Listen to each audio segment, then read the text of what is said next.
Bonsoir à tous et bienvenue ñu ngi leen di nuyu amati mbégte ñëw ak yéen ci seen magazine 7 politique ni ñu koy defee altine bu jot dalal sunu gan waxtaanee ak moom li nga xam ne mooy les questions yi nga xam ne Sénégal yi soxla nañ ci ay leeral souvent ñuy recevoir koo xam ne dañ koy déglu ndax li nga xam ne mooy peut-être parcours am jaar-jaaram mais aussi li muy occupé ak li muy aspiré tey nag ñu am plaisir bu mag di recevoir ci plateau bi Mbessane Landing Seck ñu naan ko kilifa kër gi nekk rappeur activiste nekk aussi PCA du Grand Théâtre Doudou Ndiaye Coumba Rose bu Ndakaaru fii nekk candidat déclaré à la mairie de Kaolack kilifa kër gi ñu ngi lay nuyu.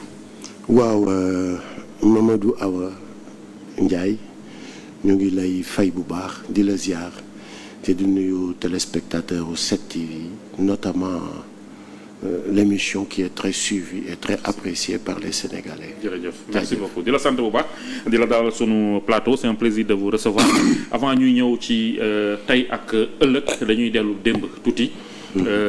yëf yi fi mu dooree ñu ngi leen xam ci un groupe mythique de rap ñu naan ko kër gi ngeen ñëw nag ak un style révolutionnaire bu wute woon loolu lañ tàmmoon di gis à l'époque. ngeen nekkoon ay contestataires di nekk maanaam ay rappeurs engagés. yow lañ ci gënoon ràññee ak Thiat y avait aussi Mola Morgan boo ñu mënee fàttali rek d'où est née cette contestation fan la tàmbalee le déclic c'était quoi.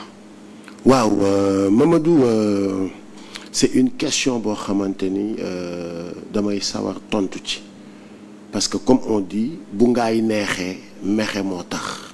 te fondement mooy téye taax. ça c'est vrai. donc ba tax lépp looy def rek dafa baax. ca nga wax ca njëlbeen ba ca ndorteel ga maanaam tubaab naan ko le déclic. waaw tout a commencé par une frustration maanaam lépp mu ngi jóge ci benn mer benn frustration benn toog gis ni sérieusement ni nga xamante ni moom la ñuy gérer suñu commune bi ça ne va pas mais Sénégal d'abord mais surtout suñu commune. parce que dañ naan bay ci sa weewu tànk. moi je me dis que ni. comme ni ñu koy defee il faut que ku nekk defar sa biir néeg defar sa digg kër defar sa buntu kër ñu daje defar mbedd mi daje defar gox bi daje nag defar Sénégal yëpp. bu ku ne defaree fa nga dëkk Sénégal jag. Sénégal jag. Merci beaucoup donc nous avons choisi de commencer d'abord par porter les mots porter li nga xamante ni mooy li sunu population yi Kaolack gi ñu dëkk mu jox ñu toutes les chances. porter ces mots porter li nga xamante ni moo naqadi population yi. À l'époque c'est la commune qui était mal gérée. wala lan la. C'était la commune qui était mal gérée.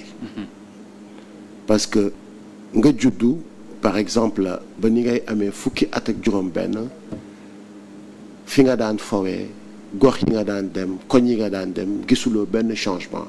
nga juddu. gisuloo lenn lu yokku ci li nga xamante ni mooy dundinu Kaolack waaye ak Kaolack ci boppam. nga juddu taax ya fa nekkoon ñoo fa nekk infrastructure ya fa nekkoon ñoo fa nekk ngay gis tamit que ni de plus en plus mu ngi délabré mu ngi yàqute amul une réflexion amul dara. ngay gis di génn boo ñëwee par exemple des fois nga ñëw Dakar gis comment ça évolue boo delloo tu as envie de voir ça dans ta région. Là on est à la fin des années 90. Oui. C'était 90. Mais à 90 boobu j'avais 10 ans. Ouais, mais quand même on vivait ça.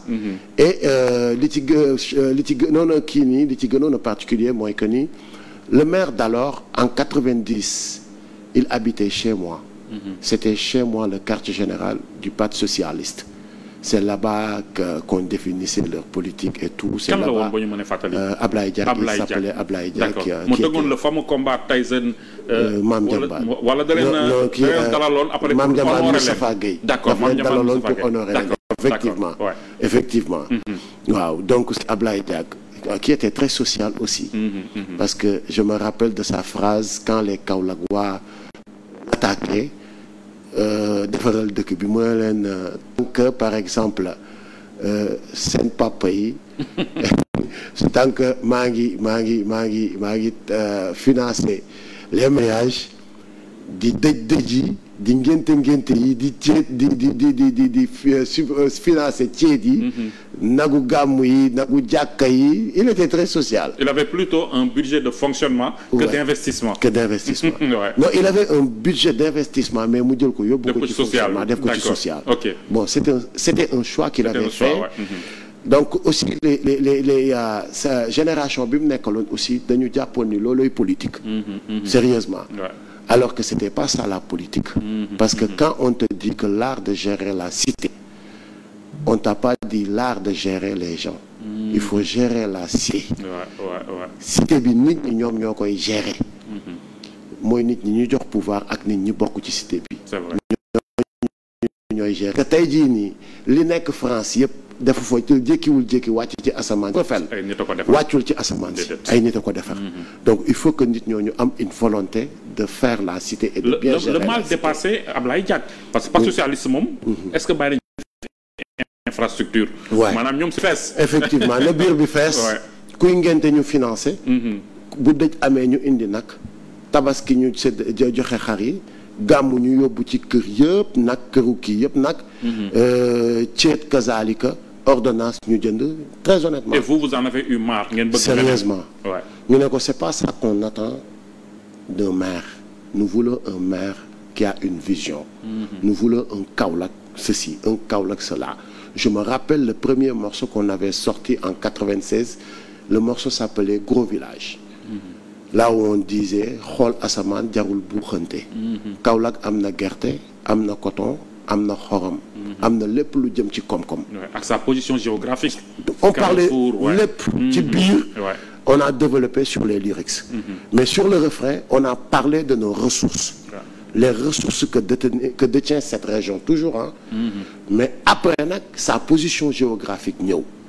Après la capitale du bassin arachidier bi mu doon ñëw. Après la capitale du commerce bi mu doon ñëw. Parce que Kaolack dafa am 4 sorties. ba pare dafa frontalier ak ay sous-régions. Kaolack fait frontière avec la Gambie. booy dem Guinée tu passes par Kaolack booy dem Mali tu passes par Kaolack. te booy dem ci dëkk yi nga xamante ni yëpp comme ay Casamance tu passes par Kaolack. booy dem ci nord tu passes par Kaolack. booy dem Diourbel tu passes par Kaolack. C'est une ville carrefour. Merci beaucoup. Et période boobu amoon na même la gare. La gare. Donc ba pare yàlla may ñu am bras de mer. Vu sa position, on attendait un maire qui allait venir draguer la mer pour en faire un port. Pour en faire un maire port. Avec des idées. Des idées, une vision. Ku osé.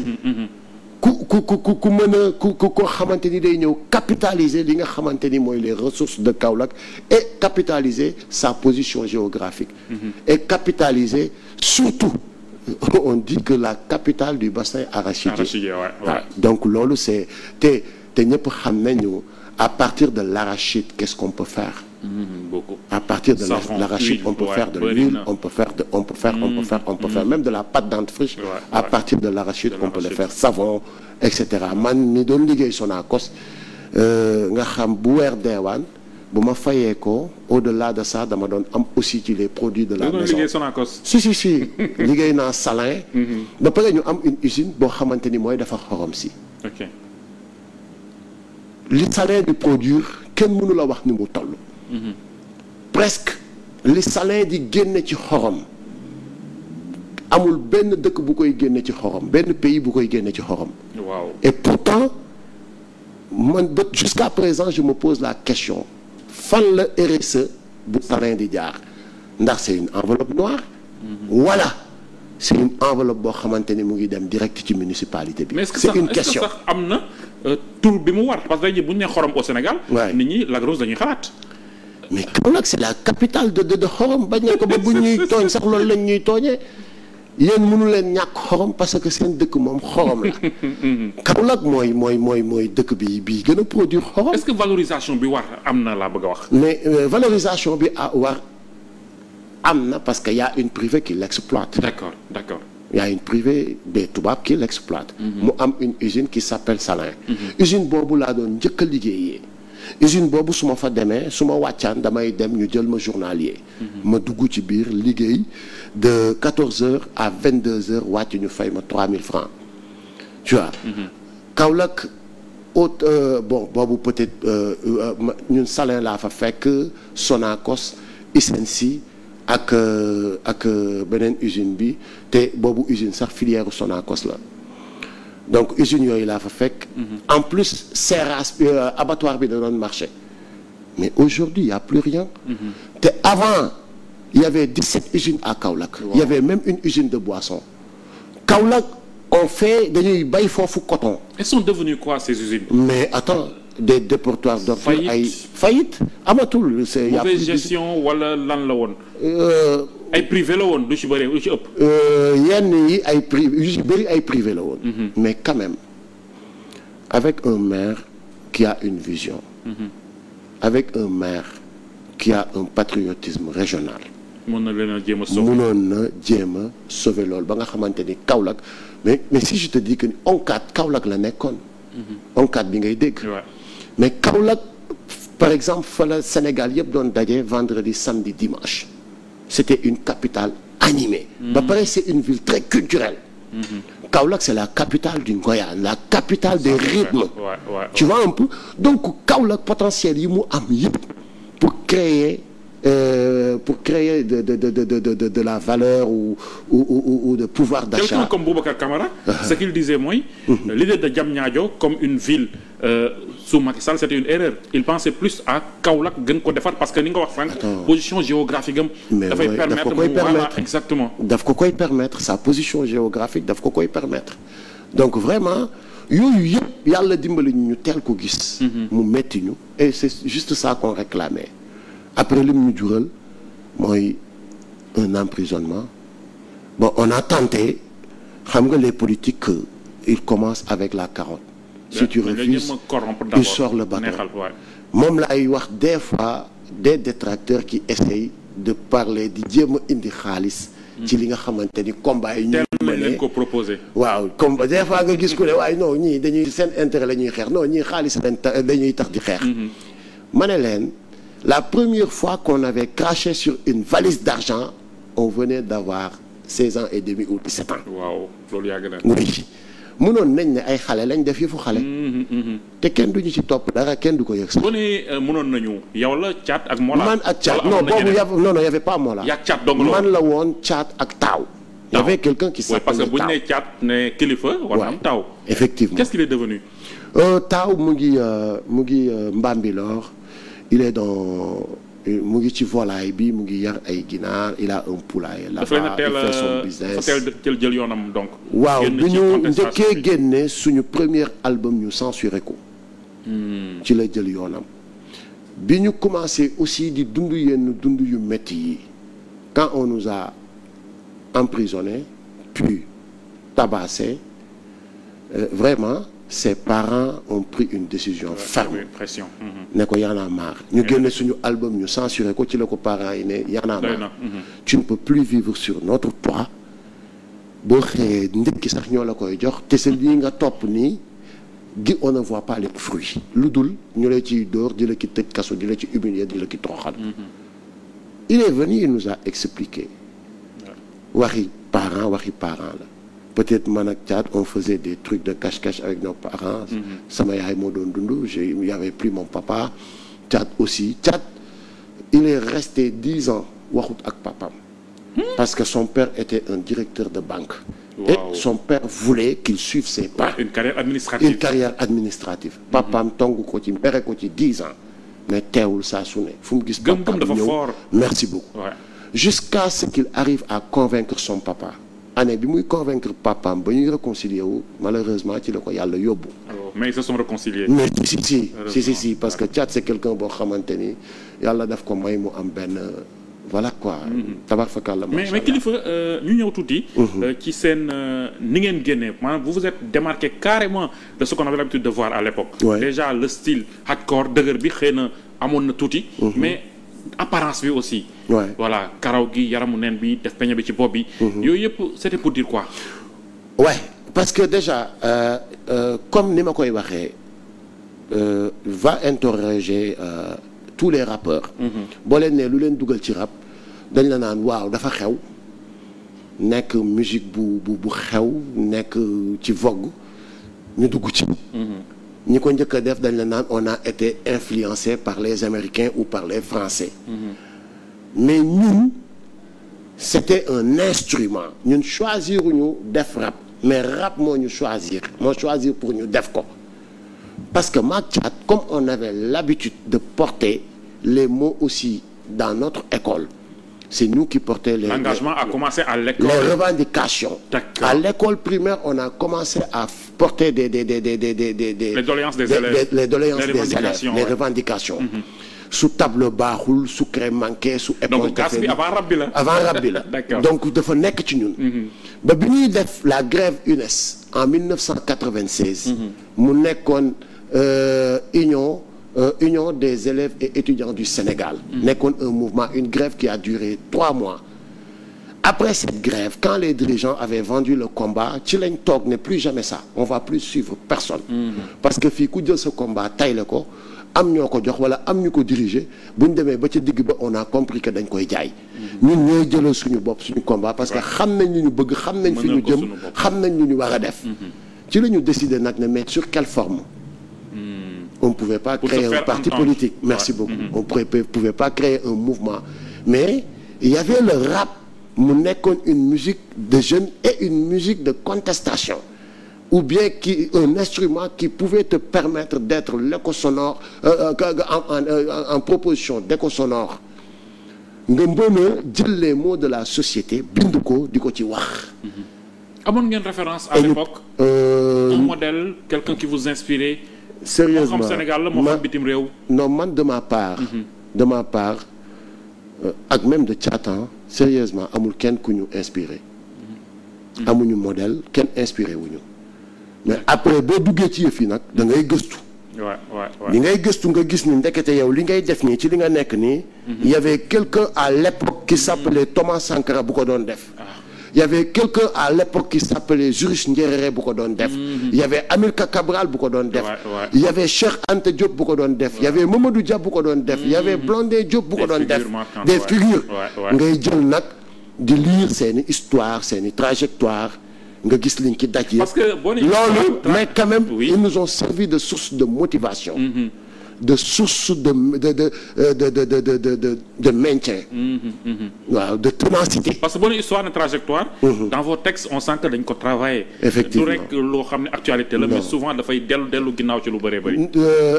parce que looloo tax sax ñu doon fréquenter. ak les rimes et les jeux de mots des journalistes d'investigation. parce que quand vous dites nos condoléances. yes loolu c'est fort en fait. effectivement nos condoléances. Parcours du combat à temps. Parcours du combattant xam nga chemin de croix xam nga. voilà donc mooy comme le constat que vous venez de faire. nee nga ça a commencé à l'école. Il y a eu le rap. yéen a ngi ci benn lancé benn dynamique. après ça il y a eu le mouvement Y en a marre wala avant. am na lu xew ci diggante bi. non li xew ci diggante bi mooy que ni en 2000. Nous avons participé sur la première alternance. En 2000. Oui, mais localement. D'accord. Localement. Parce que bul fàtte par exemple c'était la première fois le parti au pouvoir de chuter à Kaolack. Ou de chuter même dans les grandes régions, dans les grandes villes. C'était la première fois en 2000. Donc parce que am na benn rôle bu ñu joué ci éveil de conscience. bu ñu gisee dégg leen bon xëy na ñun ñu gën a féete ndaw tuuti rek ñu xalaat ne engagement politique bi moo ko tuddee noonu en 2012 la commencé mais là ce que c'était bien avant. C'est bien avant bi ñuy def ay campagne de sensibilisation. ci inscription sur les listes électorales man ak Thiat ak Taaw à l'époque di waajal élection yi parce que on s'est dit que nous sommes un pays boo xamante ni y aura jamais un coup d'état. Changement ci urne rek la mën a amee. D'accord. Après avoir fini d'éveiller les consciences, après avoir fini de parler avec nos concitoyens, notre génération, il faut aller leur dire d'aller s'inscrire. Parce que bu njëkk ñoom dañu fogoon ni vote mag moo koy def pa wala mère mooy def vote.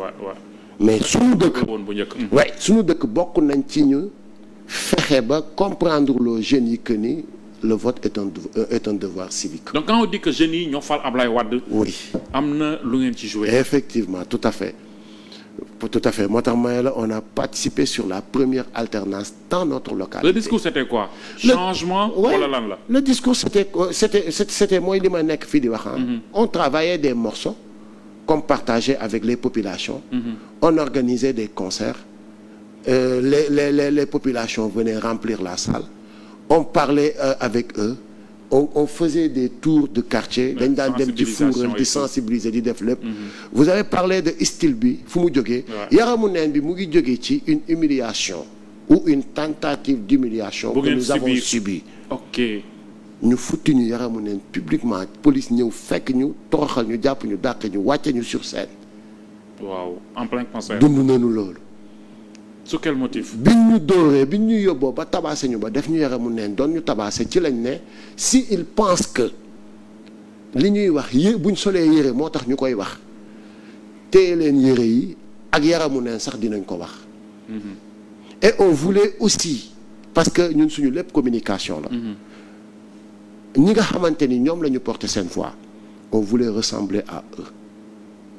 C'est vrai que nit du doxee yaramu neen du kii nii mais on voulait leur faire comprendre que suul ker mënu ko teree feeñ.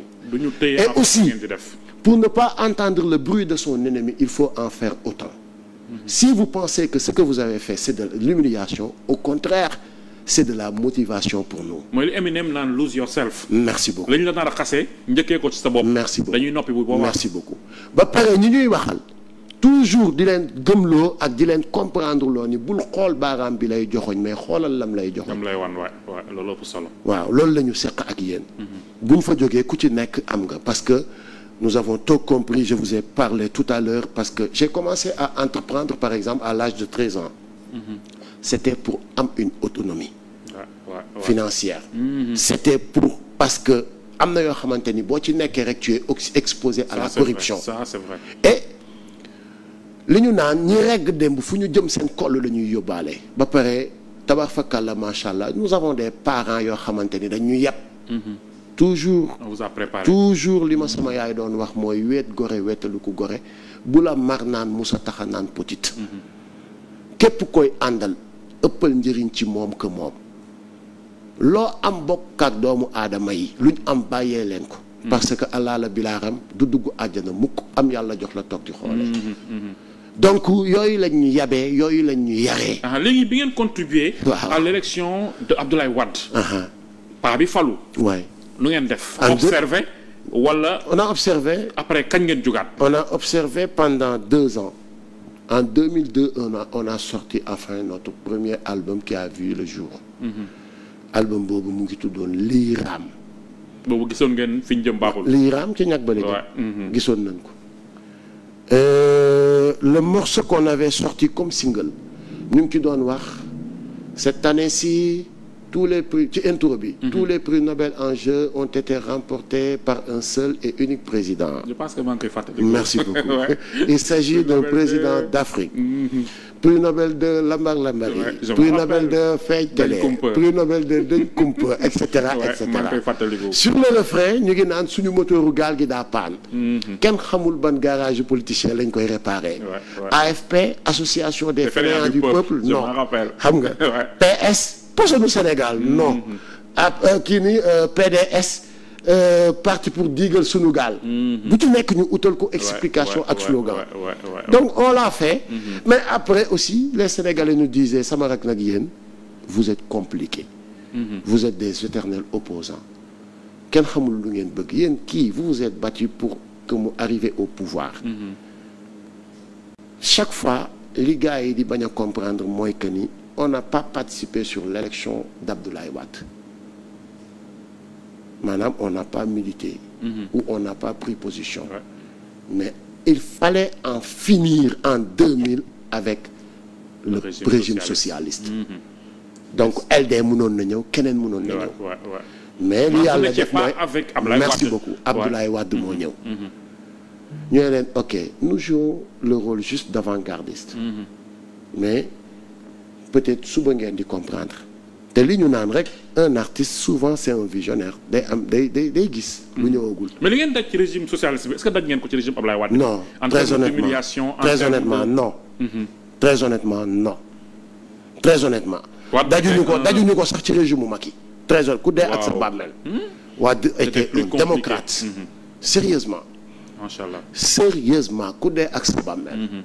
bi ñu defee morceau boobu gars yi naan woy may leen góor gu mu liggéey c'était d'ailleurs Kaolack waa Sénégalais yëpp loolu lañ doon wax. bàyyi leen ko may leen ko temps. defal leen ko état de grâce. parce que li yàqu dafa bëri te bi mu yàggee yàqu dafa yàgg. donc may leen ko comme ni li sama gars yi di dund jamono yi rek quoi. tu vois alors ñuy dem en 2004 on a sorti un autre album bu tudd. Non, astafurlah, je suis désolé, maa ngi tuub de. Le premier album, le nom était Ken Bugul. Ken Bugul. Et pourquoi Ken Bugul? Parce que comme ñun suñu lépp day delluwaat ci kër ak ci société sénégalaise. Donc cet album on l'avait considéré comme un mort-né. doom bu juddu mort-né quoi. yara daal doomu yara daal. parce que dañ ko censuré. génn donc fii waaw taarix histoire daf ñu ne xaw ma histoire la xaw ma taarix la. soo amee doom mu dellu le prochain venu da nga koy jeter un sort. da nga koy jox turu yara daal. maanaam ndaxte yàlla kenn buggul. machin xam nga ñu tuddee album boobu kenn buggul. mais kenn buggul aussi parce que les vérités qu'on délivrait dans cet album. D'habitude en général kenn buggul dégg dëgg. On a parlé de la résurrection de la mort nit Tchad moo ci defoon benn single il parlait de yawmal xiyaam. maanaam quelqu'un qui était là qui vivait di doon dundee nu mu ko neexee. di raconter actuellement lu mu nekk di dund. di daj ci fu mu tëdd la vie après la mort. kenn buggul aussi ñu lay fen on a parlé on a traité de la société et cetera et cetera. Deuxième album bi ci la ñu ko tuddee nag Liram est sorti en 2004. 2004 boo seetloo régime Ablaye Wade ci la commencé problème yi avec les chantiers de Thiès. avec la suite de l'État. journaux kii commencé propagande yi commencé génn. effectivement scandale yi di toj fii par-ci par-là. donc ci la ñu génnee Liram. bi ñu génnee Liram.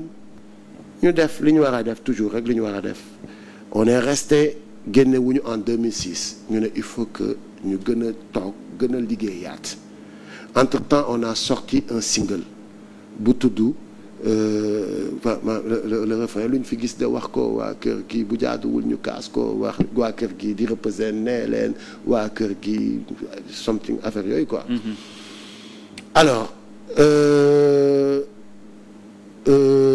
ci lañ doon expliquer ci single boobu scandale yi chantier de Thiès yi UJTL mel affaire yooyu jàpp ci la ci expliquer waaw dëmm yaa ngi jëfu noonu la sound bi tuddoon single bi. vous faisiez allusion à qui. dëmm yaa ngi jëfu mooy yi nga doon wax parce que sous Abdoulaye Wade la ñu commencé dégg ay scandale ay scandale moom ñu ngi ko commencé dégg à milliard ci Abdoulaye Wade lañ ko commencé kii ñii di tamante fii tamit kii naan man la kii naan du man ñuy duut baaraamu tuuma kii xam nga UJTL mel consort division yi tàmbale au sein du PDS les pro Wade merci beaucoup merci beaucoup donc ñu génne benn single bu dal sérieusement single boobu c'était la première fois ñuy intégré parce que Mollah Morgun nag yàgg na ak ñun mais il a jamais intégré le groupe. D'accord. waaye parce que yàgg nañu commencé fréquenter. mais il nous fréquentait. seen boy la woon quoi il habitait non sunu grand la. ah d'accord. Mor sama grand la sunu grand la. Mor maa ngi lay nuyu. xam nga sama kër la dëkkoon. d'accord. sama kër la dëkkoon tu vois donc mais ñu dem ba ñoo nduroo lépp ñoo bokk lépp. Naturellement il a intégré le groupe. C'est le premier single à part un morceau que bi ma ko invité woon ci Liram boo xamante ni dañ ko defoon ak un autre artiste de Kaolack Maulana Sega Soul. mais bii la ñu jël décision carrément que ni dañ koy intégrer dans le groupe ñu def single dëmb yaa ngi jëfuur après single dëmb yaa ngi jëfuur ci lañ liggéey album No Condoléances ak en 2008 gis-gis yu waroo merci boobu c'était voilà 2008 donc avec No Condoléances nag wax dëgg yàlla mu nekk un album qui a cartonné un album bu jël meilleur album meilleure vente meilleur groupe sur scène. xam nga on a eu pas mal de consécration. Sérieusement. Et ça a préparé l'avènement de Y'en a marre. Effectivement. Ouais, parce que moment boobu noonu après merci beaucoup. Voilà dëkk bi commencé na doy waar. Ouais. émeute électricité yi. Abdoulaye Wade qui commence à donner de la force à son enfant. Effectivement. Donc coow tàmbali juddu. C'est de Lamine Niass côté bi. Waarado côté bële mais surtout le mouvement Y'en a marre. Comment vous est venue cette idée?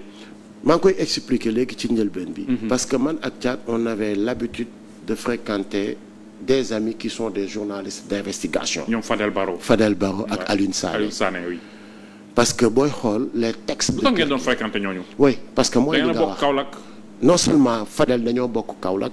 mu dëkk ak Alioune Sané bokk benn kër Alioune Sané doon liggéeyee Le Quotidien Fadel doon liggéeyee La Gazette. La Gazette waaw. mais ñoom ñaar ñëpp ils travaillaient au Quotidien. D'accord. après Fadel dem La Gazette.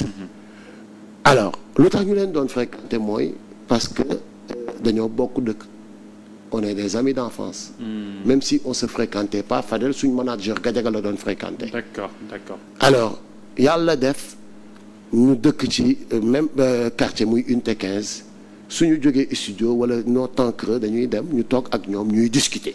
mais suñ discussion yépp ci actualité la ci réew mi ni muy doxee voilà et il nous soufflait parce que c'était des journalistes d'investigation ñooñu doon wax yenn scandale yi affaire yooyu moo tax suñ ci génnee son pour leen Latif Coulibaly la woon Latif daawul may dara ce régime de Wade waaw beaucoup disent que demoon nañ sax ba ne c'est Latif qui était derrière le mouvement parce que dañu def baro yi xawoon ngeen ndiroo aussi un combat Latif doon dénoncer Wade un opposant au pouvoir yéen aussi waaw montre yu baax yi ñooy bokk heure te gis nga mbir je vais vous dire une chose Mamadou Awa Ndiaye gis nga yëf buy am peut-être mën nga nekk déclic bi mais fekk na boobu xol yëpp a nga ko téye mais lan moo koy tijj ci xol lan mooy nekk lan mooy cristalliser cette frustration lan mooy fédérer ces énergies négatives pour mën ko def une énergie positive ba pare indi ko autour d'un slogan loo xamante ni tout le monde se sentira impliqué ou interpellé ah ouais parce que bi ñu toogee coupure yi di am ay troisième âge ñoo doon porter les combats un pays jeune les images mais ci noonu la jógee parce que on devait envoyer un mail on préparait une tournée ñoo na envoyé benn mail urgent courant bi coupé temps yooyu mooy courant bi muy coupé ñu toog di ko xaar di discuter donc courant bi daal courant bi fa del jékki-jékki ne yéen amu leen dara lu ngeen wax amu leen jom yéen un groupe très respecté très engagé yéen da ngeen bëgg a limiter seen affaire bi rek ci l'activisme rap dénoncé yëpp raptiviste il faut que ngeen nekk acteur il faut que vous faites de l'activisme donc Fadel moom moo ñu xas mais bi ñu xasee ñun tamit ñu delloo ko ne ko yéen tamit en tant que journaliste d'investigation ngeen xam kii yëpp yemu leen lu dul ci di ko bind rek te 1000 personnes a koy lire il faut descendre dans la rue Alioune Sané écoutez xam nga lan la on va pas être là à se chamailler ku ci nekk di ko def sa borom ñun ñëpp la faisons quelque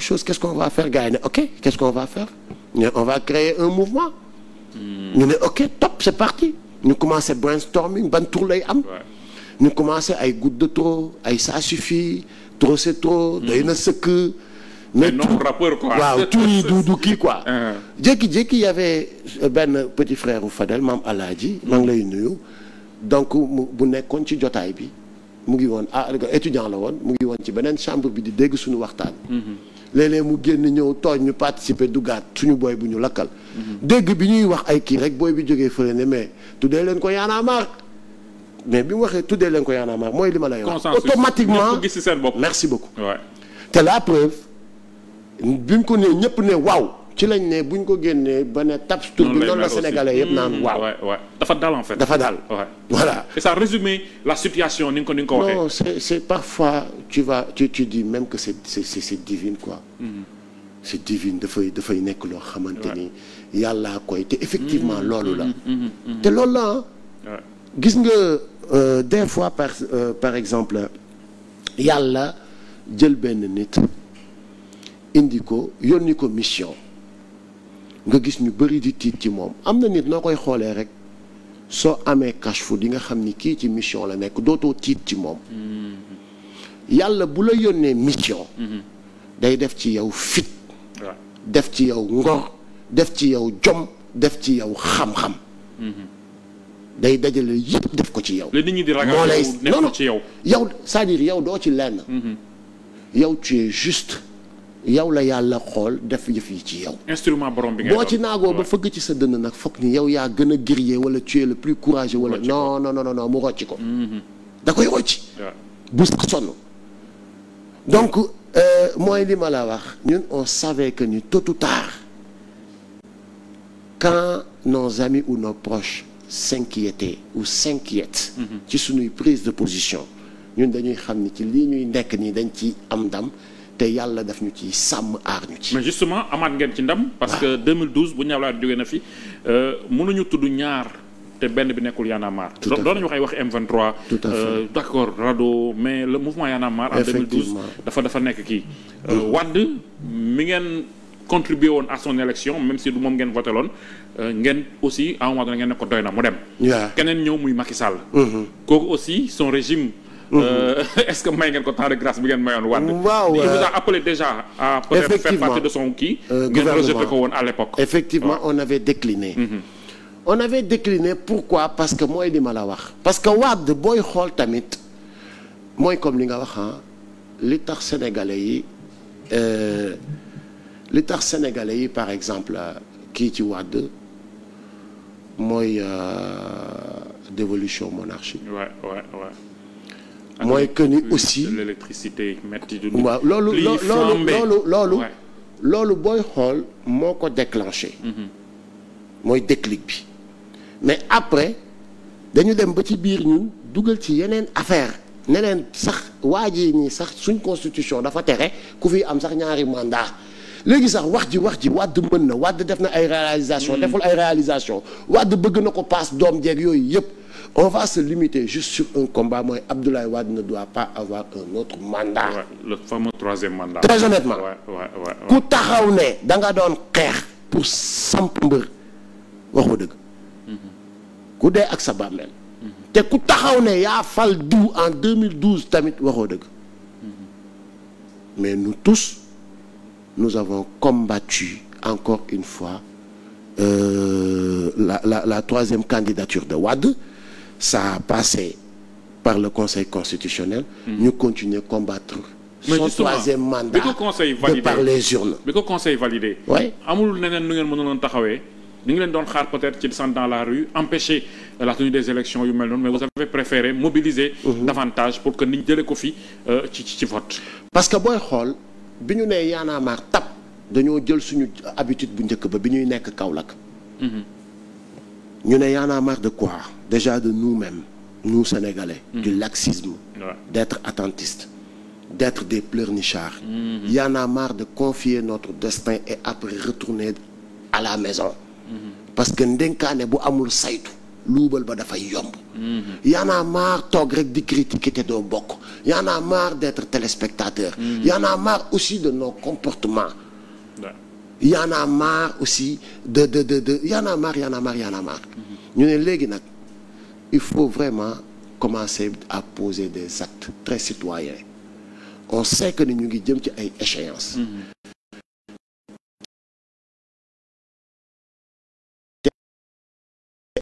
échéance mooy comme ni ma wax fii nous voulons conserver benn acquis démocratique bi ñu am mooy que ni par la voie des urnes. ku sénégalais yi ne kii la sànnil ko seeni xob ci lañu defoon daas fanaanal. maa ngi fàttaliku waaw daas fanaanal. daas fanaanal c'était les quoi cartes d'électeurs. merci beaucoup. allez dire aux Sénégalais et aux jeunes que ni la carte est décisive dem leen ngeen inscrire ngeen am seen carte électeur c'est la seule manière pour participer sur li xew en 2012. loolu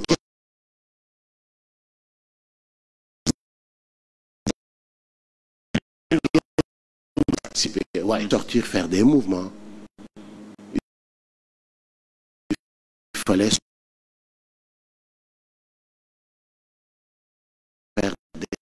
fallait faire une pression populaire. bi ñu génnee commencé ko conseil bi validé ko on a manifesté jour boobu booy fàttaliku guddi googu ci la Fodé Ndiaye décédé le policier le jeune policier ci la aussi am ay je pense que cette nuit on a enregistré 2 ou 3 décès.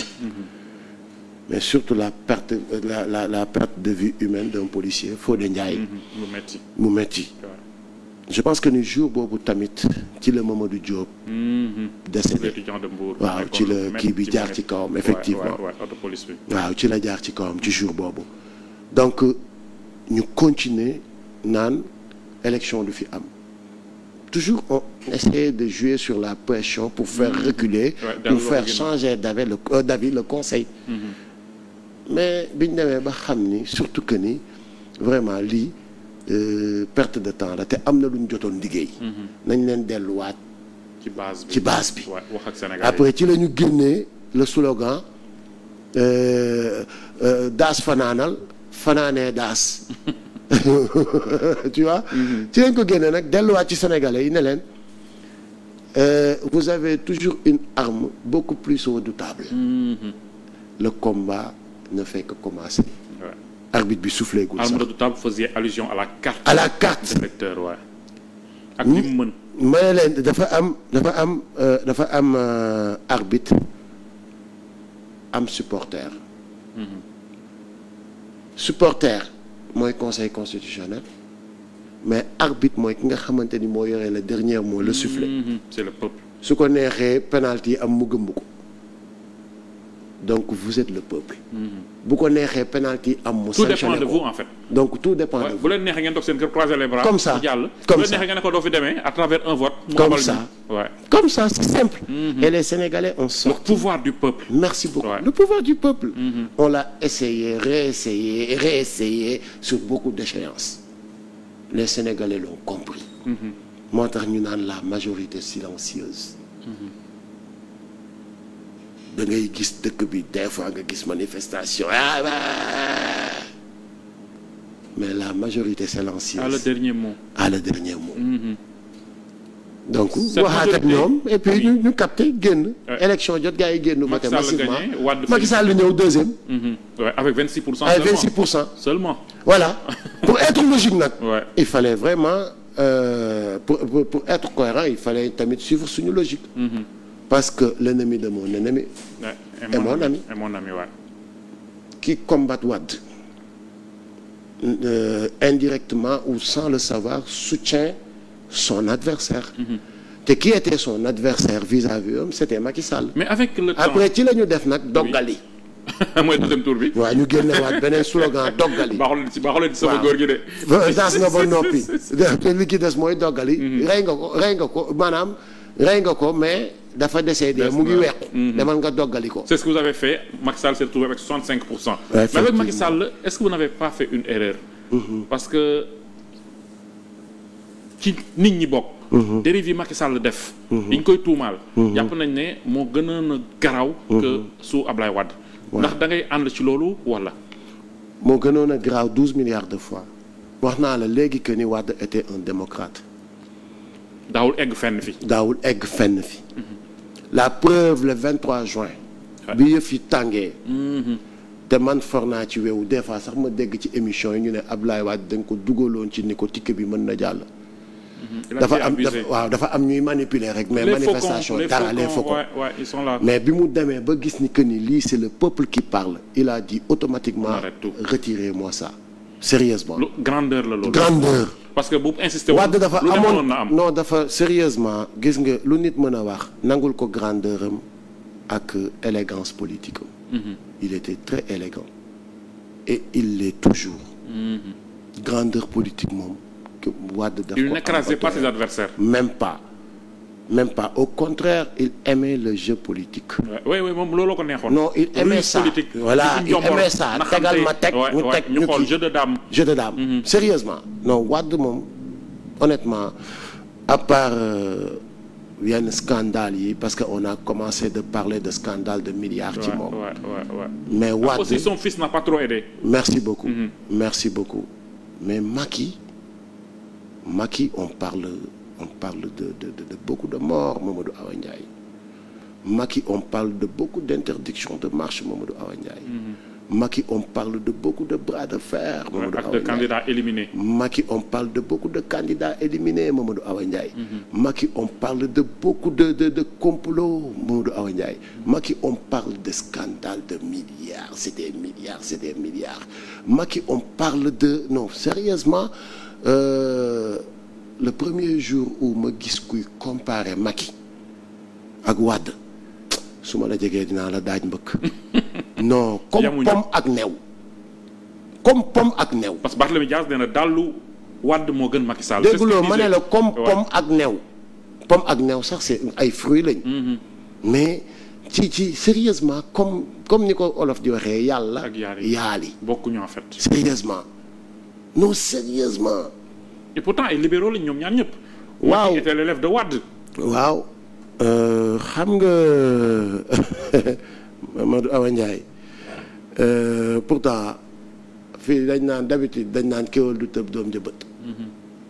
c'est quoi ces histoires kéwal du tëb doom jëbët. gëmoo loolu. non gëwuma ko sama yaay daf ma doon wax ni ma guy dina jur xetax. waaw olof da koy wax aussi. sama yaay daf ma doon wax ni ma ku jël sa bopp roof ko ci getax mbaam yëy ko. sama yaay daf ma doon wax ni ma yaa juddu ci gileem nàmp ci mbaam. donc il faut arrêter. way jur ak doom mën nañ bañ a bokk ci ko. mais way mais way mën nañ bañ a mën na bañ a ndiroo. mais bul sax sonn. mais deux jumeaux lu ko gën a jege. ci même waxtu yi lañ sosondoo. bu ñuy judd ci même waxtu la ñuy juddoo nga gis kii jaar ni kii mel ni lu ko neex.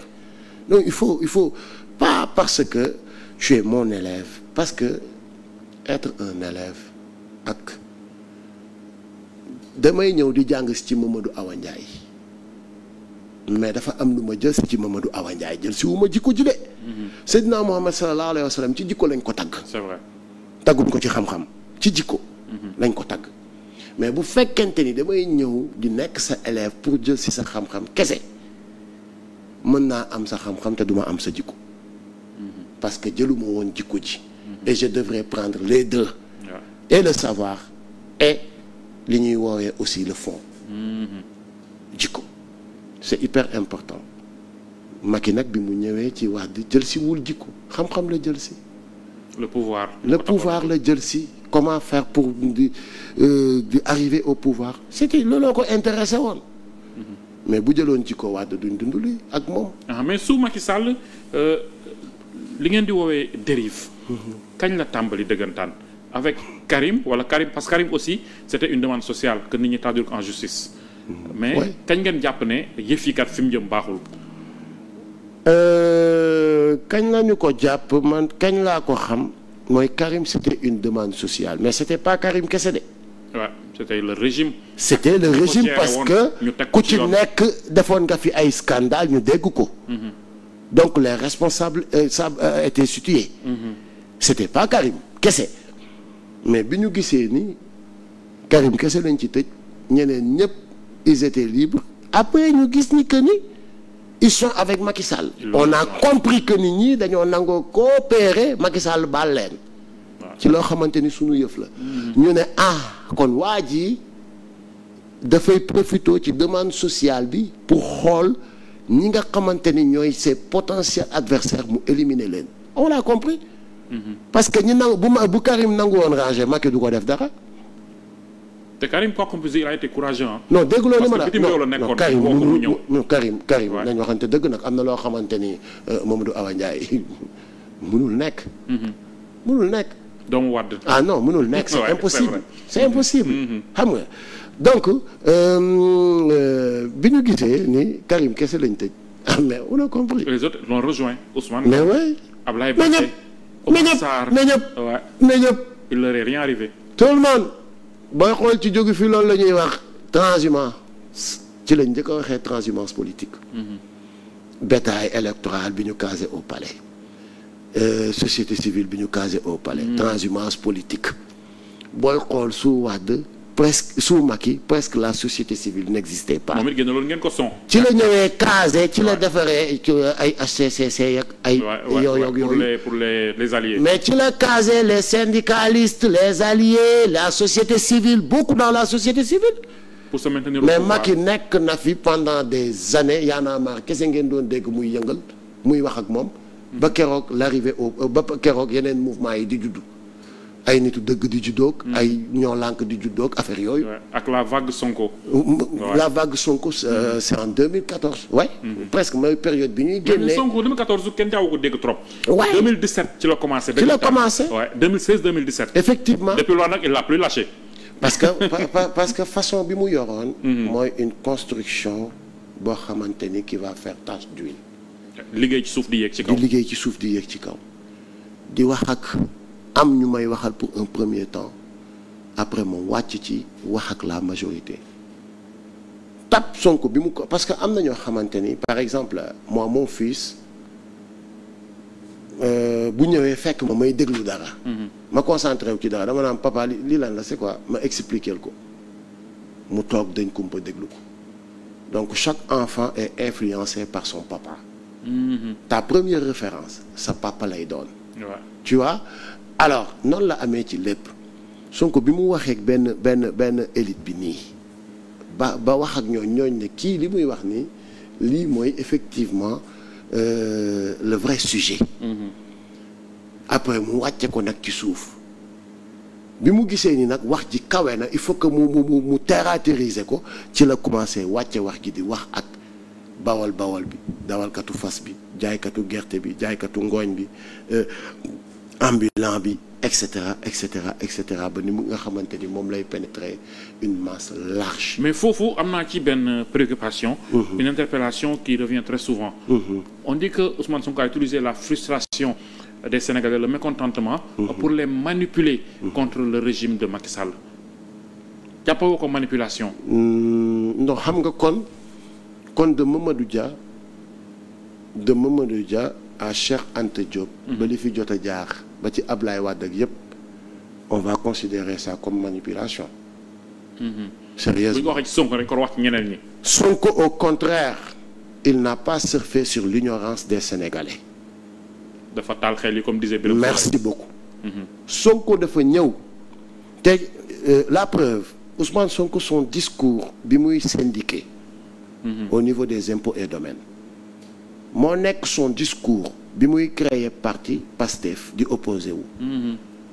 moo nekk son discours bi muy nekk premier ministre. il n'a jamais varié. il n'a jamais varié. ça c'est vrai. c'est un homme très constant dans son discours. am na ñu naan sax ba tey il se comporte en opposant. mais bëgg démb la taxaw ak ñaari président ne leen. maanaam seen responsabilité. merci beaucoup. Ouais. donc sérieusement kon kooku kuy taxaw naan il a manipulé le peuple sérieusement tu es de mauvaise foi mais yow la rek wala nga nekk un politique.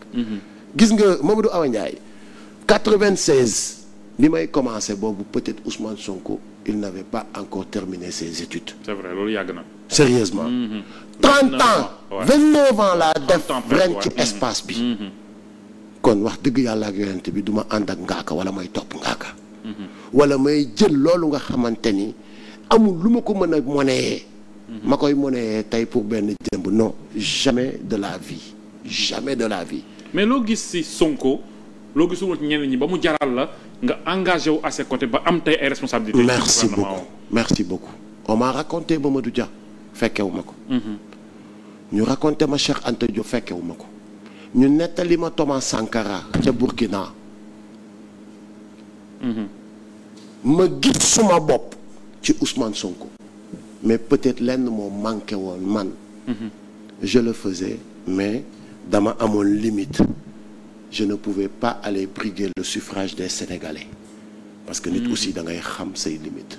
à l'époque mënu woon nekk. oui mais quand je vois quelqu'un boo xamante ni nous partageons les mêmes idéaux le même courage lépp li nekk ci man ma koy gis ci moom ba pare lépp ci nekk ci moom nekk ci man ma ko daan dégg ci Cheikh Anta daan ko dégg ci Mamadou Dia daan ko dégg ci tous ces résistants.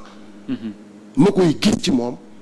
Cette fois-ci, je me suis dit que je ne vais pas laisser cet homme ñu sacrifier ko xañ ko le Sénégal. Mamadou Awa Ndiaye demal nga waxal Ousmane Sonko lu la neex mais on ne va jamais douter de son patriotisme. On ne va jamais douter de son amour pour la patrie.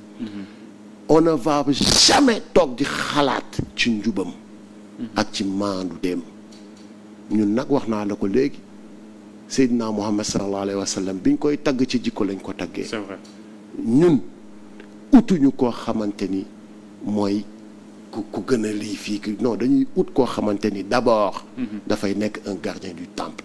Et quoi qu'on puisse dire, Ousmane Sonko, depuis qu'il est sorti, n'est que le gardien du temple. Il joue toujours ce rôle. Ah, mais qu'il faut. Aujourd'hui, oui. Quand je dis que c'est le gardien du temple, Mamadou Awa Ndiaye, presque bientôt, fait 4 mois, gars yi def 2 ans ci régime. 2 ans, ouais. Tabax fakal la machallah. Du ma wax sax tabax fakal la machallah parce que kuy xaru. Dégg goo fi scandale te doo ko fi dégg. di nga ko fi dégg ndax tu auras affaire avec le gardien du temps. Presque 2 ans li am ci bilan immatériel Mamadou Awa Ndiaye kenn mënu la wax nu mu kenn mënu la ko limal. Bilan immatériel. waaw mooy bilan buñ dul teg loxo mooy maanaam defar nañ échangeur. defar nañ autoroute defar nañ. loolu c'est le bilan matériel. c'est le bilan matériel. mais immatériel mooy di nga xamante ni tey jii nii on sait que ni le denier public ne sera plus dilapidé ou ne sera plus détourné. On sait que ni tey jii nii ceux qui nous dirigent xam nañ ni dañuy rendre compte. Et ils ont intérêt à être transparents avec le peuple. génne na benn note tey jii nii rek pour demander que gars yi avantage ñuy jël te warul. teg ko ci suuf. mais en tout cas là-bas au Grand Théâtre tout ce qui est avantage daf ko jël teg ko na le. Moi, j'ai pas de véhicule de fonction, j'ai pas de dotation de carburant et on a touché le salaire de qui m'a remplacé. Bu baax sax dañ ko touché bu baax. dañ ko wàññi bu baax. Je peux dire presque c'est des indemnités te man bu fekkoon sax man maay daggal suma bopp salaire j'allais dire le franc symbolique. Ouais. Parce que tout ce que je veux, c'est de servir ma patrie. Tout ce que je veux, c'est de montrer aux Sénégalais que on peut aimer son pays. Et on peut servir son pays sans pour autant di ci xaar leen en retour. Mais perception bi ci ñenn ñi am mooy en côtoyant le pouvoir en exerçant le pouvoir dafay muur say bët ci jafe-jafe askan wi objectivité bi nga amoon mën na wàññeeku. Non du tout Mamadou Awa Ndiaye hier ci sama jotaay. bi ñu toogee quand on discutait de woyofal bi dafa diis. am ku ne non c'est-à-dire affaire bi diwsul il faut comprendre que li nga consommer rek li nga jënd moom ngay consommer ma ne ko woyofal bi dafa diis. Et effectivement. dafa diis. donc du la tere wax li nga xam ne. mais bien sûr marché wul mais attends Mamadou Awa Ndiaye bés bu ma demee naree toog ba gis ni lii dérive la mu ngi am ma ci gëmm suma bët su boobaa damay dagg suma geen.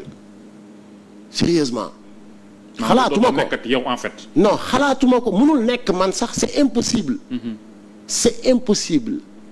C'est-à-dire critiquer on peut le faire dehors comme on peut le faire à l'intérieur.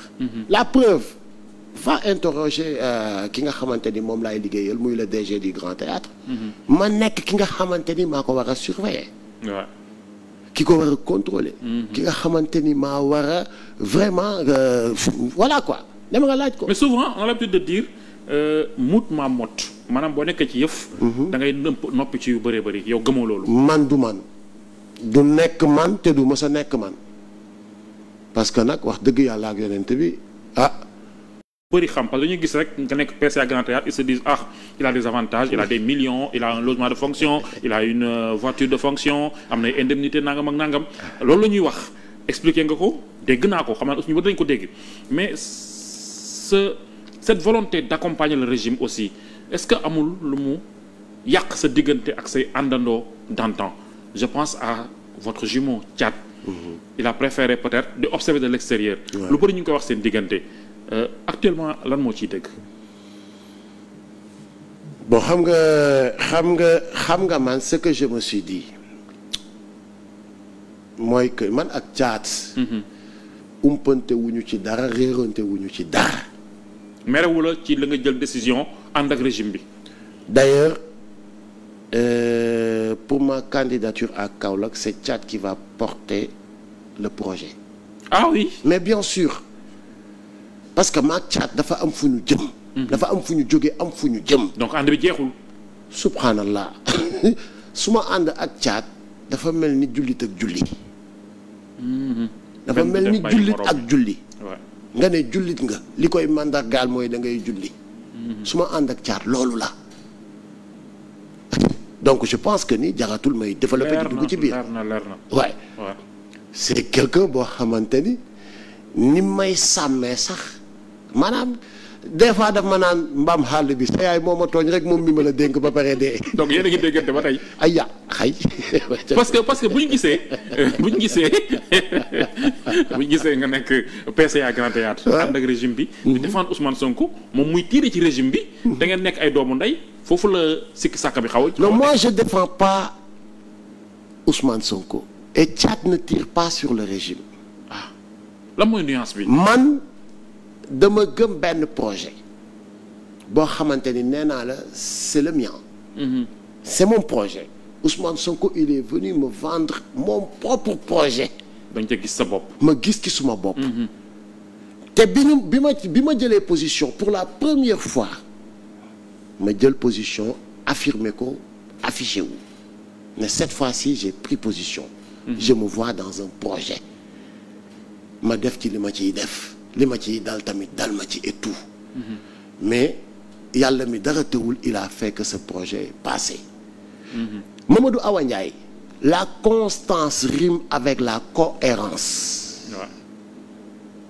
La constance rime avec la cohérence.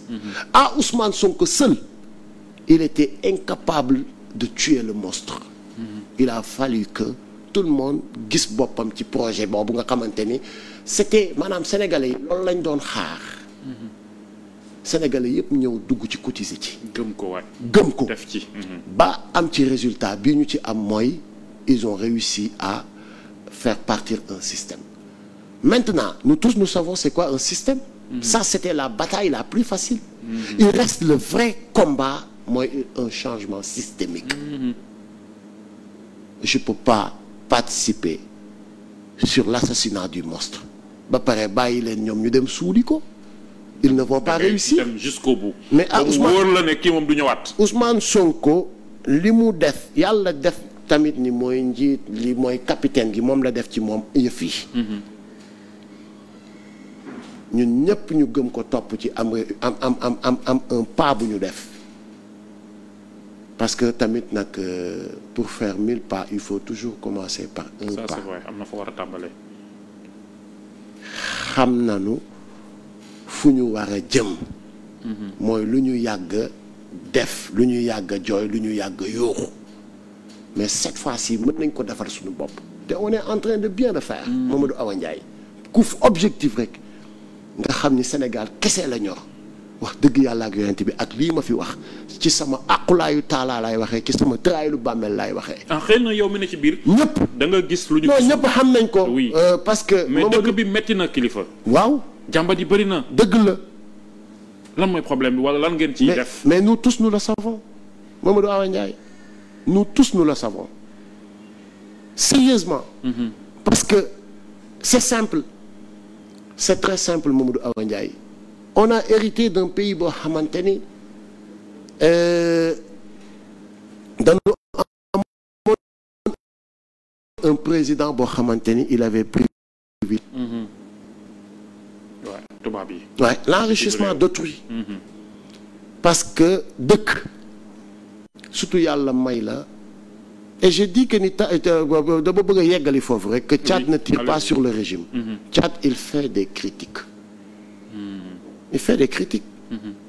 et ni mu koy defee ci biti ñun nan lañ koy defee ci biti di ko def ci biir. parce que lu ñu gis mu dëng dañ naan dëng na. noppiwu leen waay. non du tout. du tout. mais pourtant. ñu pour la première fois ñu am un régime très libéral. pourtant ñenn ci gars yi dal nañ ci kawam mën naa xalaat sa. waaw mais Mortala Gueye. waaw mais xam nga ñeneen peut-être. xam nga aussi tamit ni Thiat di critiquer noonu tamit la ñeneen ñi di amee droit tamit di ko critiquer. c'est vrai ouais critique la rek il faut que Sénégal xaxar du dal du waas du kii critique foofu la yam parce que dégguloo fu caat utiliser benn mot bu insolent wala benn taxaw kii nii. caat dafa ne waxoon ngeen lii gisuñ lii waxoon ngeen fi lii gisuñ lii nangamu temps bi ngeen ñu waxoon ba tey gisaguñ caat loolu la wax. question yi nga toog di ma poser loolu la caat jël relaté ko ci benn son c'est des critiques ñeneen ñi tamit ñëw ne ko. mais yow caat apprécier son bi. mais je parle pas musicalement mais fond bi. mais c'est du kër gi. c'est du kër gi c'est du kër gi. Ouais. c'est du kër gi. mais lim ci wax. déggoo Aïssatou Diop Fall dégg naa ko ci benn émission nee na kilifa boo bindu son bi. parce que da nga waxoon lu xaw a mel noonu ci Ablaye Wade bi nga wax gaz bi cher na les mêmes chats affaires yooyu noonu. Aïssatou saay. c'est un devoir un son de Thiat sans kilifa. Ouais mais bon parce que aussi à un moment tamit de la vie Thiat comme li muy wax ne ma booy neexul ba neexul toi tu es armé de courage tu es très courageux. C'est vrai. te man j'ai peur d'être critiqué mënuma. loolu la wax je veux bien mais mënuma mais va Thiat ci boppam. si j'avais pas sa permission très honnêtement du ma jël position bi ma jëlee position mu ne ma li may gis dal na sama xel boy affiche-toi jël position mais si encouragé la ci mais Thiat lu mu accepté wul lu ma encouragé wul Mamadou Awa Ndiaye du ma ko def parce que nous avons fait un pacte de sang. Sérieusement loolu gën a fort lépp. non du ma ko def te jusqu'à présent il continue de me surveiller et de veiller sur moi. Jusqu'à présent il continue de me mettre en connexion avec des gens yoo xamante ni peut-être ca lañ ma dénk mën na ko doxal mën na ko ñoŋal mën naa relever le défi et redorer le blason. mën nañu yaakaar un jour kenn ci yéen ñaar fekki moroom mi ci lim nekk maanaam nga génn ci li nga nekk fekki ko wala moom nga convaincre ko mu ñëw jàppale leen ci liggéey bi. non Thiat wala ku rek fekk sa moroom ci lim nekk. non Thiat musul génn musuma génn. kër gi la. yéen a bokk li ngeen di wax ba tey. kër gi la ñoo bokk li ñuy wax ba tey. Thiat da koy wax man ma koy jëf.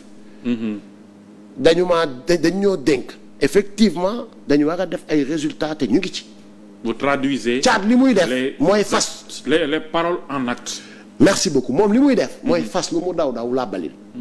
au contraire il rend service. oui lanceur d'alerte. il rend service mais ce régime dafa allergique ci critique.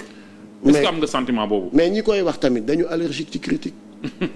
sérieusement mooy ni ma doon wax rek. Mamadou Awa Ndiaye il faut que ku ci nekk tamit nangul sa moroom. soo ma nee sa bopp bu rëy bi ma la d'accord. sama bopp rëy na waaye yow sa nopp yee ko gën a rëy. mu jeex tàkk. donc loolu la ñuy critiquer nga ma delloo naa la critique bi. waaw jàppal ni kon yow da nga allergique aux critiques. sérieusement ay nit aussi du ñu taxaw xeex ci benn mbir ba pare bàyyi tamit nit ñëw di am lu mu ciy wax dañ la naan déedéet ni ngay wax amul demeewul ni. des fois nga dégg ku ne non yow waruloo ci wax parce que bi Macky Sall di rey nit ñi nekk loo fi dugg na fii génn fii kërëb da nga noppi woon tu vois.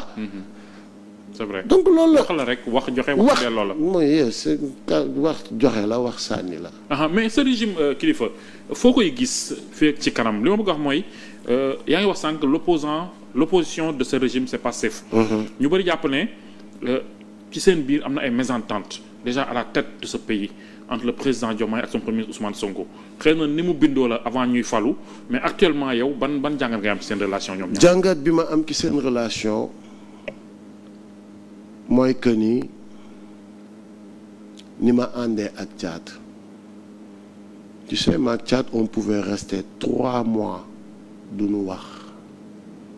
ndax la di nekk studio di enregistrer. di def les répétitions ensemble di def les tournées ensemble. bu ñu yéegee sur scène le public ne le sent pas te instant boobu ñu ngi ci tongoo bu rëy man ak moom.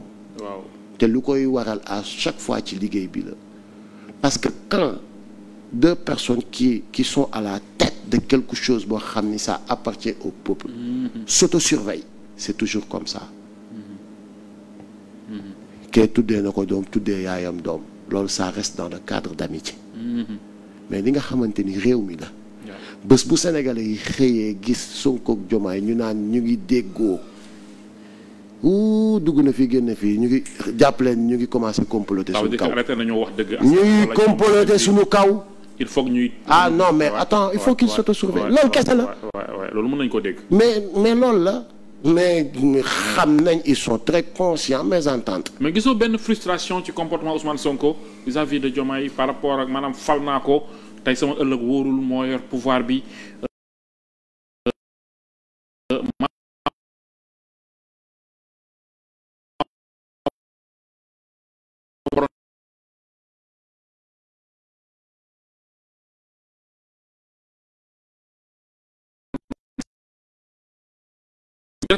lu ñuy wax. waaye du wàññi dara ci sa baax. C'est vrai. L'homme que je connais, l'homme que j'ai côtoyé daray àdduna ñoru ko. L'homme qui m'a dit en 2021 dara safuma ci doon président. L'homme qui m'a dit en 2022 que ma candidature ne va pas passer. Mais on va travailler pour que le projet passe. Il le savait déjà en 2022. Wallahi al-azim. L'homme qui le savait en 2022. su fekkoonte ni ay personnes moo ko ñor. doon mu sedd. mu si battre carte yi. Macky Sall demaat fekk ko ne ko kaay ñu rebattre carte yi nga. pour élection décembre. mu ne ko non. Non, sérieusement il faut être de très mauvaise foi pour taxaw naan kooku dafa am frustration ci wéy parce que Diomaye la doon wala doonu ko. Ousmane Sonko me disait que ni ça peut être toi comme ça peut être Bassirou Diomaye ou Guy Marius Sagna ou Aladji Malick Ndiaye. Il me le disait. Mais que le projet passe. Le projet bi jàll. On va travailler sur ça. moo ëpp solo. te la preuve comment il a travaillé sur ça. Ousmane Sonko, tout en sachant que sa candidature ne va jamais voir jour, il avait continué à poser des schémas pour retarder. Ousmane Sonko avait été li ñu naan garab guy def penc lawbe du ko gis. Ousmane Sonko mooy li nga xamante ni moo muuroon garab gi. Ousmane Sonko moo attiré l'attention de ñi nga xamante ni ñoo waroon a décider sur le sort de ce projet capté leen ci ñoom ba projet bi jàll ba candidature u Diomaye Faye mun a jàll. parce que doguma la mais même boo seetloo Diomaye Faye sax il s'exposait pas trop. non boobu ñu ngi koy protéger en fait. mais bien sûr voilà wax na ko un jour sax. mais si mais nit ñi xëy na ils n'avaient pas compris. mais si Mamadou man li may wax. bu doon cette affaire de clochardisation de la magistrature naruñu ko woon jàpp parce que même les manifestations nekkul woon au premier plan. non boobu ñu ngi koy protéger. effectivement Ouais. ça comment Ousmane Sonko protégeait tout le monde. Il protégeait tout le monde. bàyyi leen yëf yi di dal suma kaw. il a beaucoup suivi c'est vrai. c'est-à-dire xam nga. merci beaucoup dernier point. Kaolack. oui. fa la yëpp commencé. fa la lépp commencé fa nga bëgg a delloo yëf yi. effectivement dégg nañ la nga ne da nga bëgg a nekk maire Kaolack. li tax nga engagé en politique pour changer les choses au niveau national. moo tax nga bëgg ko aussi au niveau local. li tax ma engagé au niveau local. sérieusement xam nga wax nañ ko ci njëlbeenu émission bi bu ku nekk defaree fa nga dëkk Sénégal jag. c'est vrai. Mamadou Awa Ndiaye bi ñuy taxaw naan Kaolack am na gerte am na coton am na xorom Kaolack a tout ce qu'il faut avoir pour nekk la meilleure région pour nekk la capitale économique du Sénégal. C'est quoi le problème? On savait que c'était un problème d'homme mais boobaa fukki at ak juróom-benn la ñu am. Tout ce qu'on pouvait c'était de dénoncer, c'était de décrire, c'était de se lamenter, c'était de pleurnicher, c'était de critiquer, c'était. Mais aujourd'hui où on a 45 ans, où on a une expérience politique, où on a une expérience, où on a une histoire. Parce que le déclic c'est Kaolack. Maanaam ci explication wolof mooy gis nga Mamadou Awa Ndiaye après ce que j'ai compris mooy que ni ki takk jigéen nopp ko ak ki takk jigéen parce que takk jabar moo jot mu takk téyewin ba du nekk benn. loolu dëgg wér pegg la. waaw non téyewin ba du nekk benn. Kaolack maanaam dafa nekk jigéen bu tuut ma takk ci sagar mais boobu tollagul ci sëy ma takk ci sagar di ko toppatoo des fois ma jaar fa sànni fa benn 100 francs wala 200 ba Kaolack googu toll ci sëy ñëpp bëgg ko. kon man maay jëkkëru yoonu yàlla am sama jabaru yoonu yàlla la laajuma lenn lu dul lu ma moom laajuma lenn lu dul li ma bëgg laajuma lenn lu dul loo xamante ni dama ko xam te mooy suma àdduna mooy sama lépp tey jii ku tegoon poste président de la République ak poste maire de Kaolack ma jël poste maire de Kaolack. Kaolack avant tout. Oui Kaolack dans l'âme c'est ma région natale, c'est la région qui m'a accepté bi may wàcc fii ci Sénégal, c'est la région qui m'a vu naître, qui m'a donné la chance ba ma yegg si fii ma egg si. Mais cette région a toujours été maltraitée. Cette femme a toujours été maltraitée. waaye yàlla def na ni nag yàquwul. parce que am nga moyen yoo ko delloowee sa dignité. waaw parce que xam nga Kaolack est une ville très fertile. jigéen bu fertile la. mais malheureusement dafa mus a am ay jëkkër yu infertile ci explication. ci loxo yu baaxul la nekk. bon ci la mës a jaar nañ ko waxtaanee noonu rek xam nga gars yi ñoom tam ñu ne kilifa ngay waaw. donc nag tout loolu yëfi yàlla la. te li ko indi wax naa ko. mooy jigéen da nga koy nopp. da nga koy nopp. soo ko nobee di nga dem ba ci biir nga découvrir ni da nga am problème d'infertilité nga dem faju ji. waaye boo ko nobul da nga naa kii de dama ci nekk rek parce que damay bañ a moy. du la ko jaral waaw. du la jaral benn effort damay bañ a moy. waaye nag tabax fa kàlla macha allah Kaolack jëkkëram ji mu doon xaar ñëw na. mais ki ko et les moyens et les moyens. oui. Les moyens gis nga le premier moyen mooy bi ma la wax. de l'amour de l'amour pour sa localité mooy bi jiitu. jigéen boo bëgg di nga xaar sa tànk tubéy pour def ko la meilleure femme au monde, pour def ko la femme la plus heureuse. pour gis nga xoolal un milliardaire qui épouse une femme qui l'aime pas ak un góorgóorlu bu takk jigéen bu mu nopp. est-ce que xam nga ni fu ñaari jabar yi taxaw da ngay foog ni bële mooy jabaru milliardaire bi parce que daf koy toppatoo avec amour. da koy wane saa su ne. bu amee fukk day xañ boppam jël juróom-ñeent yi jox ko jël benn bi. mais li ngay wax nii te mu ne ci yow te ma gëm ko mën nañ ne aussi nekk na ci ki fa nekk maire jamono ji nekkoon na ci ki fa njëkkoon na nekk maire ay jamono. parce que ku ci nekk aussi dañuy identifier à Kaolack la moo la wutale ak ñoom bu weesoo mbëggeel gi nga bëgg soxna si ni nga koy expliquer nii. waaw xam nga Mamadou Awa Ndiaye man te li may wax ni Kaolack waaye xam nañ ko te par exemple Abdoulaye Diack même si il a des origines à Kaolack il n'est pas Kaolack waa. baax na faa fekk. waaye de souche sérieusement mën na sa famille tey par exemple mon père est de Bawol. mais man juddoowuma Bawol sama papa moo juddoo Bawol. liggéey indi ko Kaolack mu ñëw man ma juddoo Kaolack kon man je suis un Kaolack waa. waaw sa naissance moo ci nekk. merci beaucoup. léegi entre-temps am na ci ay doomam yoo xamante ni feneen la ñu juddoo toog foofu mais après ils ont une famille à Kaolack. mooy seen baay Kaolack la dëkk am na fa famille am na fa kër. ñu ci bëri looloo leen boole ak Kaolack ñu ci bëri nag laa lay wax à part le fils de Cheikh Ibrahim Niass bi ko nekkoon. mais ñu ci bëri looloo leen boole ak Kaolack. man nag bokkul man moom bokkul.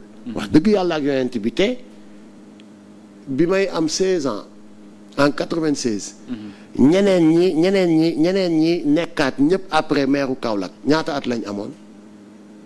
musuñ taxaw xeex pour Kaolack musuñ taxaw wax pour Kaolack musuñ taxaw ne ni ngeen ñuy jiitee bugguñu ko ni ngeen ñuy jiitee baaxul. la voix de Kaolack moom kër gi la nekk. nañu waxante dëgg sérieusement ñoom ñëpp dañ taxawoon di seetaan li jënti wuñ ko woon sax.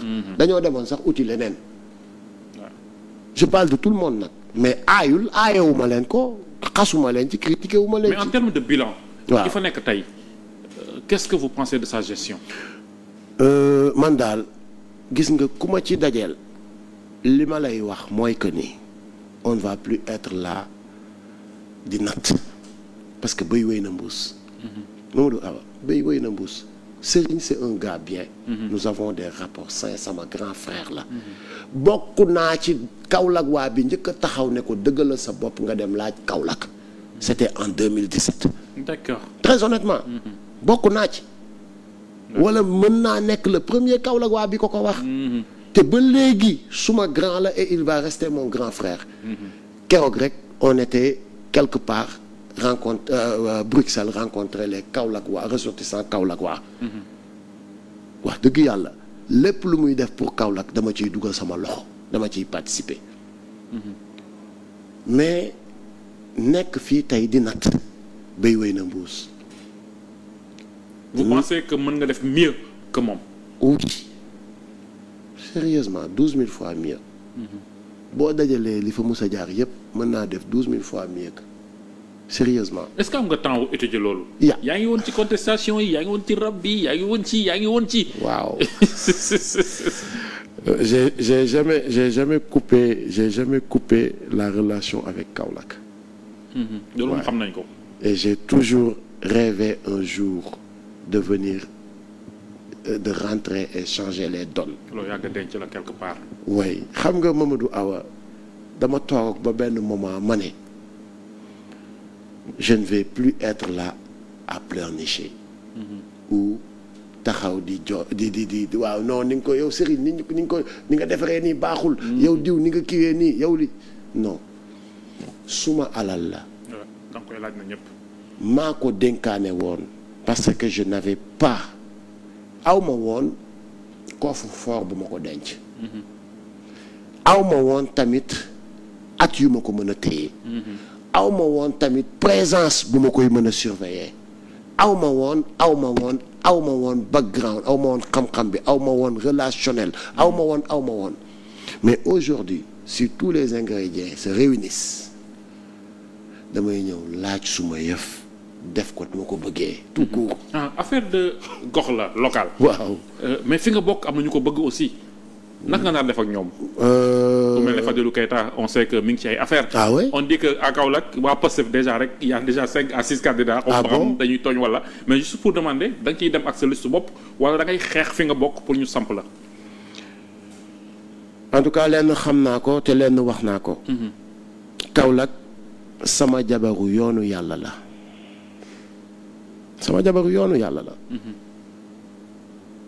tudduma nit tuddaanuma nit.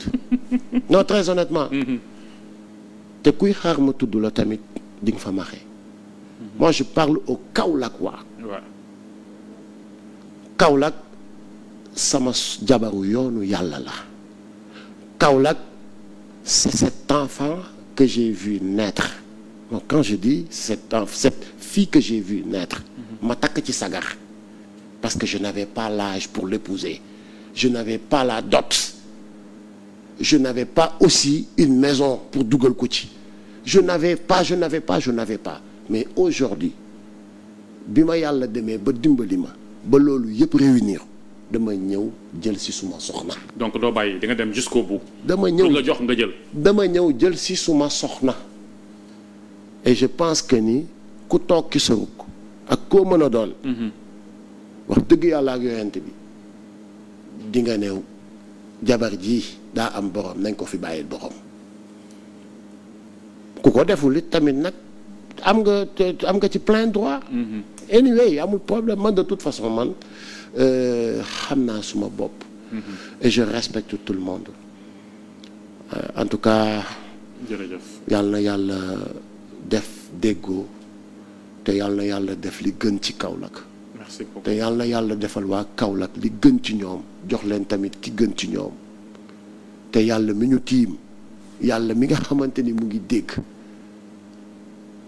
yàlla mi nga xamante ni su ma waxul sax xam na ni maay ki gën ci Kaolack. merci beaucoup Kilifeu. jaajëf. j'anime cette émission depuis 5 ou 6 ans c'est la première fois ñu def 1h30.